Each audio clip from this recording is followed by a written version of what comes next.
Assalamualaikum teman-teman. Kami dari kelompok 1 akan memaparkan video pembelajaran tentang pijat perineum yang beranggotakan Anafida Nafsa, Indah Insani Putri, Dea Amalia Asri, Nasri Devi, Hurum Aini, Rafika Mahera, Siti Nur Zahira, Nida Riani, Nur Azlinda, Darisna Wiranda, Olivia Yuswita Putri, Okta Indrayani, Fitri Atun, Serina Ayuni, dan Sartika Dewi. Pengertian pijat perineum adalah teknik memijat pada waktu hamil atau beberapa minggu sebelum melahirkan guna meningkatkan aliran darah ke daerah ini dan meningkatkan elastisitas perineum. Pijat perineum salah satu cara yang paling kuno dan paling pasti untuk meningkatkan kesehatan aliran darah, elastisitas, dan relaksasi otot-otot panggul. Hidayati 2014. Tujuan dari pijit perineum yang pertama yaitu dapat membantu melunakkan jaringan perineum sehingga jaringan tersebut akan membuka tanpa resistensi pada saat persalinan untuk mempermudah lewatnya bayi. Yang kedua, untuk meningkatkan kesehatan, aliran darah, dan relaksasi otot-otot dasar panggul. Yang ketiga, untuk meningkatkan elastisitas perineum sehingga melahirkan bayi dengan perineum tetap utuh. Yang keempat, mempersiapkan jaringan perineum menghadapi situasi saat proses persalinan, terutama pada saat kepala janin crowning perineum lebih rileks. Manfaat pijat perineum. Yang pertama yaitu dapat mengurangi robekan perineum. Yang kedua, membantu menyiapkan mental ibu pada saat akan dilakukan pemeriksaan dalam atau VT. Kemudian yang ketiga, meningkatkan psikologis dan kedekatan terhadap pasangan. Yang keempat yaitu perineum tidak ruptor, baik spontan maupun episiotomi. Bila sampai ruptor, perineum tidak sampai melebihi derajat 2 atau selaput lendir vagina, kulit perineum, dan otot perineum. Kemudian yang terakhir, yang kelima, jika sampai terjadi ruptor perineum pada kehamilan sebelumnya, pemijatan perineum ini dapat mempercepat proses penyembuhan perineum. Adapun indikasi dari pijat perineum yaitu yang pertama, pemijatan perineum lebih baik dilakukan pada wanita hamil dengan umur maksimal 30 tahun. Yang kedua yaitu pada perineum yang kaku. Perineum yang kaku dapat menghambat persalinan kedua yang meningkatkan resiko kematian bayi dan menyebabkan kerusakan-kerusakan jalan lahir yang luas. Indikasi yang ketiga yaitu pada ibu primigravida, karena jaringan di vagina lebih padat dibanding multigravida. Nah, indikasi yang terakhir yaitu perempuan yang pernah dilakukan episiotomi. Jika sampai terjadi ruptur perineum, pemijatan perineum dapat mempercepat proses penyembuhan perineum. Nah, kontraindikasi dari pemijatan perineum ini adalah yang pertama, pada wanita yang belum pernah melakukan hubungan seks. Yang kedua, pada ibu hamil dengan infeksi herpes aktif di daerah vagina, infeksi saluran kemih, infeksi jamur, atau infeksi menular yang dapat menyebar dengan kontak langsung dan memperparah penyebaran infeksi. Selanjutnya, untuk waktu pemijatan perineum. Menurut Aprilia tahun 2010, pijat perineum sebaiknya dilakukan 6 minggu sebelum persalinan atau saat usia kehamilan lebih dari 34 minggu. Lakukan 5-6 kali seminggu dan semakin intens menjadi setiap hari pada 2 minggu terakhir menjelang hari H persalinan dengan durasi sebagai berikut. Yang pertama, minggu pertama dilakukan selama 5 menit.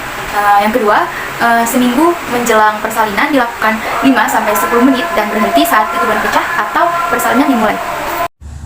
Istilah dalam pijatan perineum, yang pertama external stretching atau massage di bagian luar. Yang kedua allergy stage, letakkan 2 atau 3 jari Anda tepat di tengah perineum dan tarik ke arah luar, tegangkan otot dan kulit luar perineum Anda. Kemudian yang ketiga ada vertical stage, letakkan 2 atau 3 jari Anda membentuk formasi V pada perineum dan tarik ke arah atas menuju simfisis pubis. Pada sisi-sisi labia Anda, tarik sampai batas rambut yang ada pada labia Anda. Kemudian yang keempat, vertical step down, letakkan ibu jari Anda pada garis tengah perineum dan tarik dan tekan saling berlawanan. Baik, pertama mempersiapkan alat. Nah, di sini ada jam, kemudian ada minyak zaitun, dan ada air hangat, kemudian waslap, dan beberapa bantal. Tindakan berikutnya adalah mencuci tangan dengan air mengalir dan juga dengan sabun dengan 7 langkah. Pastikan dengan sangat bersih karena kita akan melakukan tindakan ke pasien. Selanjutnya adalah memastikan kuku pendek dan tidak panjang dan pastikan tangan sudah bersih. Menyiapkan posisi pasien setengah tidur atau biasa yang disebut dengan semi-volar. Mengidentifikasi perineum menggunakan kaca guna untuk mendeteksi adanya luka ataupun iritasi. Mengompres perineum menggunakan air hangat. Ibu, selanjutnya saya akan mengoleskan minyak zaitun ya Ibu. Permisi Ibu. Relax ya Ibu, tarik nafas. Relax ya Ibu. Pemijatan perineum dengan cara memasukkan ibu jari ke dalam. Kita harus membayangkan jika lubang tangan kita ini adalah lubang vagina. Lalu kita bayangkan lubang tangan ini seperti jarum jam, yaitu jam 12, jam 3, jam 6, dan jam 9. Lalu, area mana yang harus penting untuk kita pijat? Yaitu yang pertama adalah memasukkan jari ke dalam lubang vagina kita. Dan yang kedua, jari di luar untuk memegang bokong. Lalu, jari yang keempat di luar lalu memegang bokong. Lalu, dari mulai jam 3 sampai jam 9, lalu semakin bertahap, lalu dipijat secara pelan-pelan agar tidak terasa pedih. Lalu kita lakukan pemijatan melalui 3, 6 ke 9. Lakukan pemijatan ini selama 5 menit dan selama 1 minggu. Baik, di sini pemijatan ini boleh juga dilakukan oleh suami ya Bu, jika ibu merasa sulit untuk melakukannya sendiri. Nah, jika sudah, kita akan mengompresnya dengan air hangat atau dengan kain yang hangat ya Bu. Nah, lalu di sini ibu bisa lakukan 5-6 kali dalam 1 minggu.